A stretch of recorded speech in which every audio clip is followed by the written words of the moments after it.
Il existe, comme l'a dit l'apôtre Paul, des autorités spirituelles. Des principautés. Des dominations. Et la deuxième nuit que cet homme passe dans ce pays, que ce serviteur de Dieu passe dans ce pays, la même nuit, dans son rêve, il voit une reine venir à sa rencontre. Bien aimé, nous disons que cette situation se passe dans un pays africain. Et le Seigneur permet de vous dire que ce pays, c'est le Cameroun. Mais la reine qui vient vers ce serviteur de Dieu était une blanche. C'était pas une africaine. Elle était entourée de toute sa cour. Avec sa couronne. Et elle a dit à ce serviteur de Dieu, je sais qui tu es. Mais je sais une chose. Tu es plus fort que moi. Acclamons le Seigneur.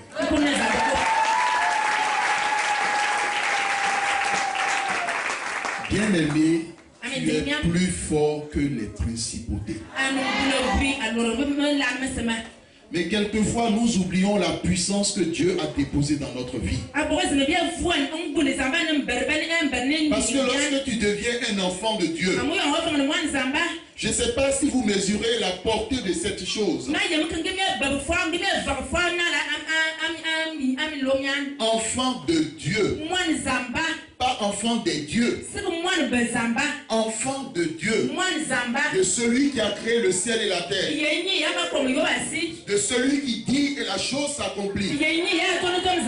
De celui qui ferme et personne ne peut ouvrir. Et de celui qui ouvre et personne ne peut fermer. Mais c'est ton Père. C'est ton Dieu. De quoi as-tu peur?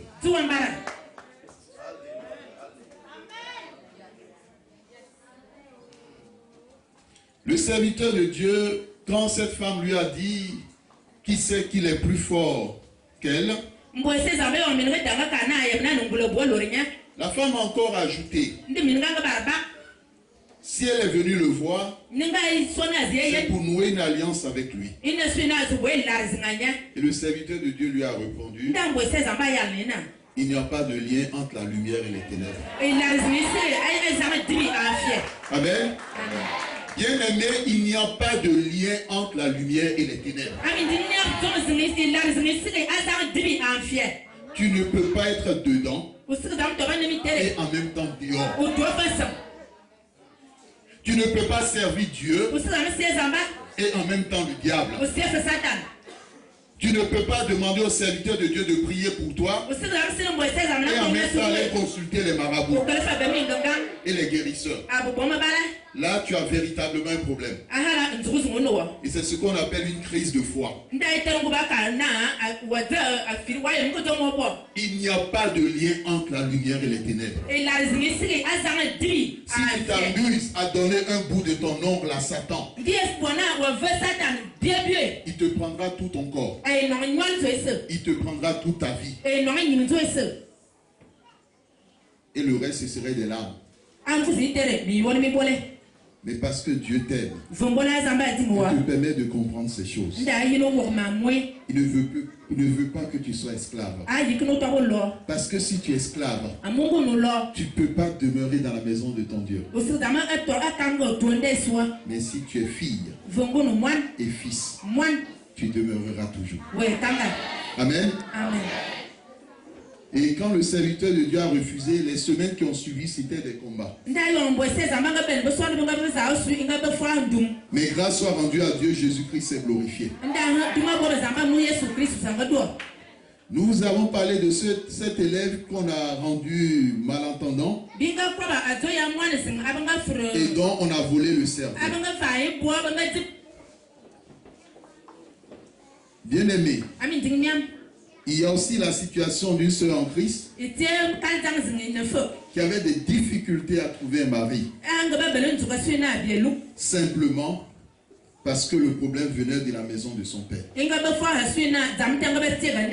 Parce que son père s'est marié avec elle. Et tant que son père était marié avec elle,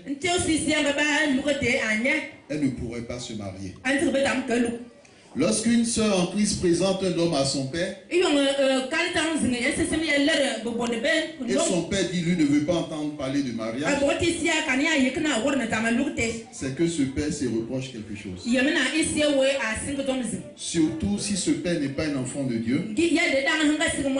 Et surtout s'il n'y a pas de raison de refuser, surtout que la fille est déjà en âge de se marier.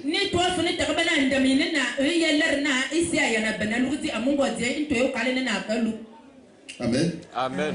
Bien-aimé dans le Seigneur, quitter son pays, quitter sa patrie. On a des exemples par rapport à un village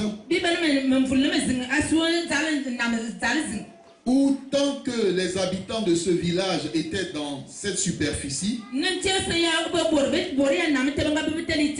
aucun des enfants n'a eu le bac. Mais ils se sont rendus compte que tous les villages avoisinants, les enfants sortaient ministres, d'autres directeurs. Mais eux, dans leur village, pas même le bac. Alors les sages de ce village se sont retrouvés. Ils se sont dit ce n'est pas normal.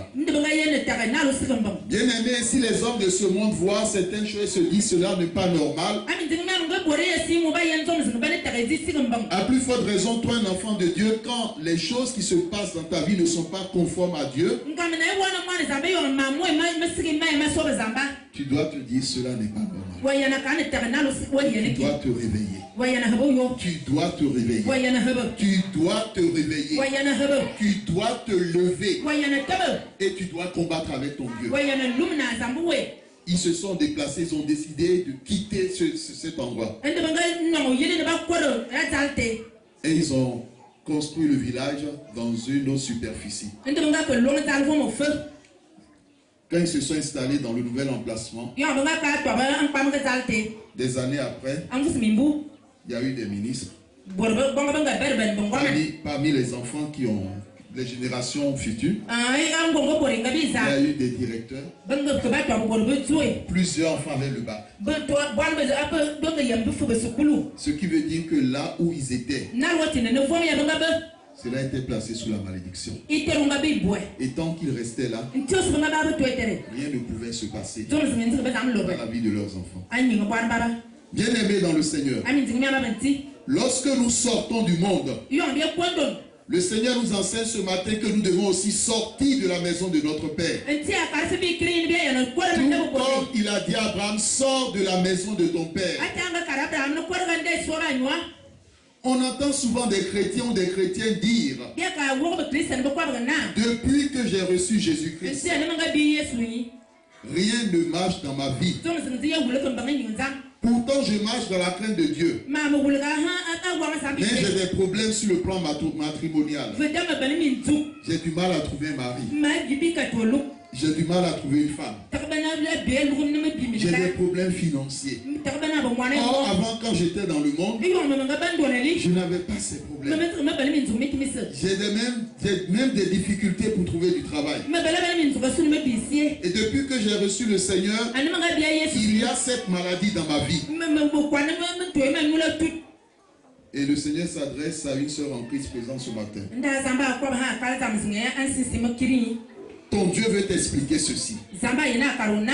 Tout simplement, lorsque tu as décidé de rompre avec les idoles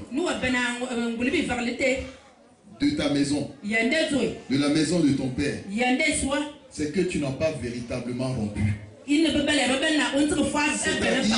les liens spirituels n'ont pas été coupés. Les liens de servitude n'ont pas été coupés. Les ponts spirituels n'ont pas été coupés. Ce qui fait encore que les puissances de la maison de ton père continue à travailler contre toi. Et lorsque tu attends un niveau donné, il tire les cordes et tu te retrouves en arrière. À certains moments, il te bloque et rien ne marche dans ta vie. L'Éternel dit dans Lévitique 26,